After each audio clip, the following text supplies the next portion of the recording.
Hey, what's up, y'all? I said, what's up, y'all? Look at me when I'm talking to you, bro. Nah, I'm just messing with y'all, man. This your boy Knockout Boxing 86 TV, and we in here. So check this out. Before I get going, hit my like button, subscribe to the channel, share the video, turn on your notifications, and don't forget I'm live Monday, Wednesday, and Thursday night, 7:30 p.m. Central Time. You can also catch us live every Sunday morning with the Singing OG, KQKC Boxing Network, Sunday mornings, 9 a.m. Central Standard Time. And also, join the channel for access to exclusive content. Drop super chats and super thanks when you come by the live streams and the videos. And also hit me up, you know what I'm saying, if you want to debate.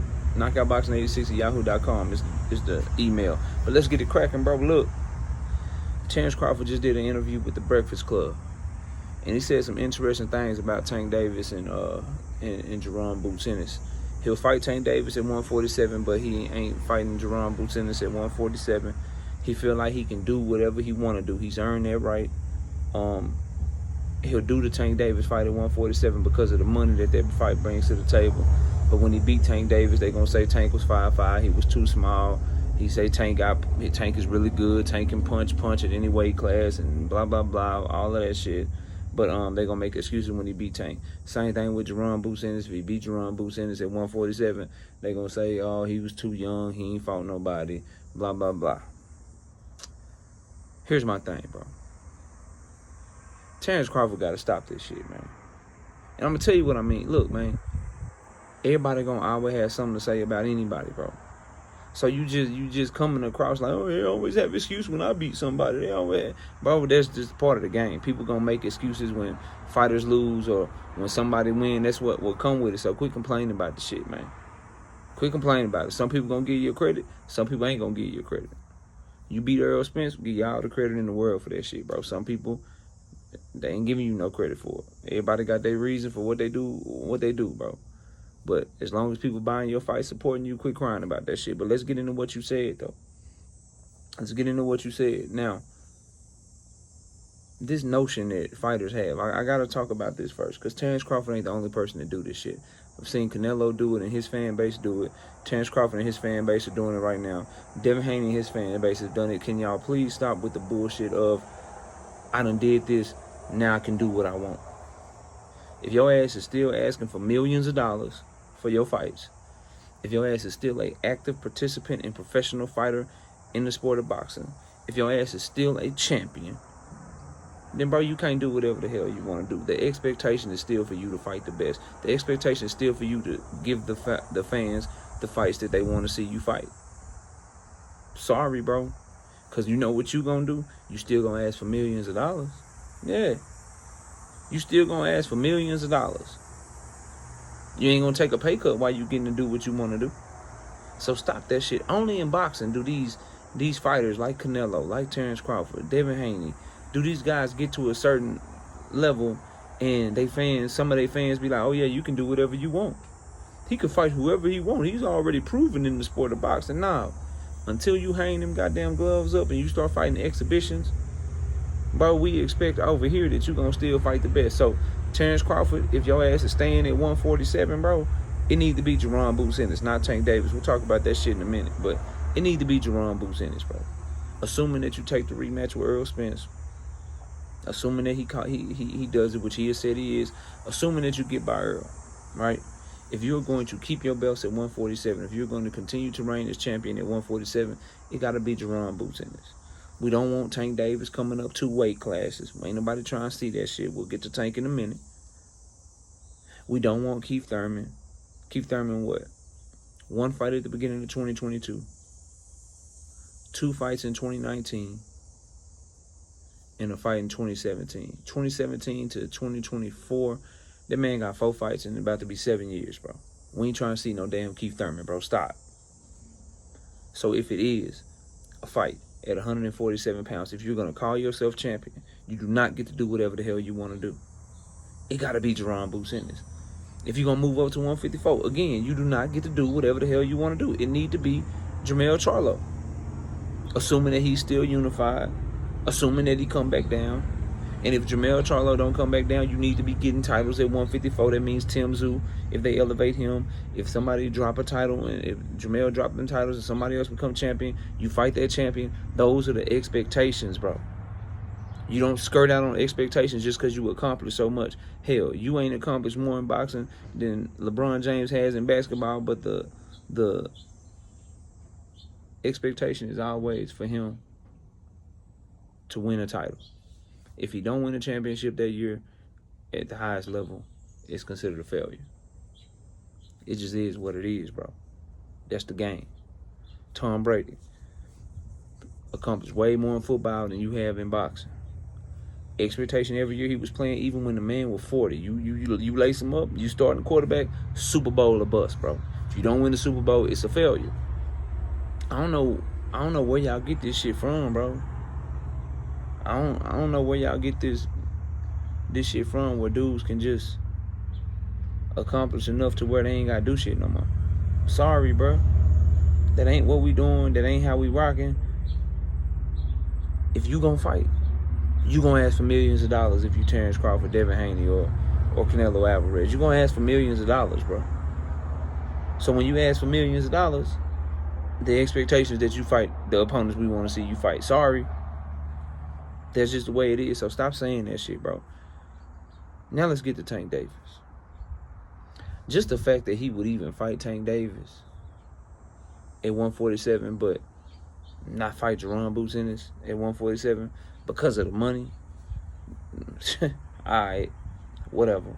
But when I say opportunists, this the shit that I'm talking about. So in the same breath that you say Tank Davis is 5'5", he too small. In the same breath that you say they gonna say Tank was too little, and I just beat up on a little guy coming up from 135. You would say all of that, but then still want to fight him at 147. Is the fight not a big money fight at 140? Is Tank Davis not the A side? Did Tank Davis last pay-per-view not do double what yours did? This that delusion shit I be talking about, bro. Let me guess, though, because of his belts, his accolades, we back to the Earl Spence shit, except for Tank Davis is a way bigger A-side than Earl Spence. Tank Davis did more pay-per-view revenue than Earl Spence did in one fight in his last fight in Earl Spence's whole career leading up to it. You go do the numbers, bro. I done did all the numbers, man. Somebody fact check me if you think I'm lying. Guarantee you I'll be right. In his whole pay-per-view career leading up to the goddamn Terence Crawford fight, Earl Spencer did $80 million in pay-per-view. Tank Davis did $100 million in pay-per-view in his last fight alone. Tank Davis is a much bigger star than you and Earl Spence. So, you know he too little. You know he too small.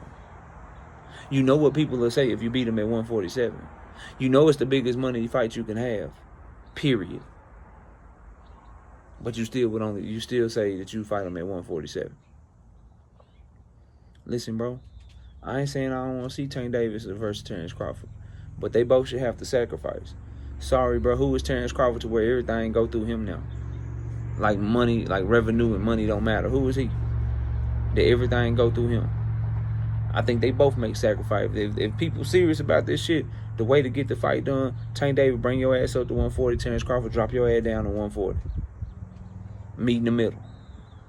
With Tank Davis numbers and your accolades, that's fair. That's fair. So if you serious about the shit, if Tank's serious about the shit, meet at 140. And miss me with the word. Tank called him out at 147. No, he didn't. Go watch shit before you comment on my shit, man. That man was asked the question.